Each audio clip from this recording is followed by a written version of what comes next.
Butun dunyo dietologlari ertalab yengil ovqatlaninglar deb turgan bir zamonda odamlar bilasanmi nima qilishar ekan? Nima qilishar ekan? Odamlar to'y qilayotganda saharda osh berar ekan. O'shanga vohli uyqusidan voz kechib shu oshni yeb kelishar ekan erinmasdan. Shu oshni kunduzi qilsa bo'lmas ekanmi? Kunduzi qilsa oshni yetkazib olmas ekanda, tekin oshni ko'chadaglar ham begona bo'lsa ham kirib yeb ketaverar ekan. Bu odamlar haftani boshqa kunlari ham osh yeyishsa ham payshanba kuni osh yemaslik jinoyat ekan deb eshitdim. Bilasanmi nega aynan payshanbada osh yeyishadi bular? Nimaga? Sen har kuni uyingda qiladigan ishingni bular faqat payshanbada qilishar ekan. Odamlar ham qizig'i oshni bu ishga kuch berishi mifku. Odamlarda xohish bo'lish kerak bunaqa narsalarga.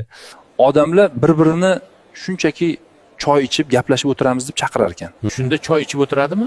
Choydan oldin dasturxonga somsa, sho'rva, shashlik va oxirida choy kelar ekan.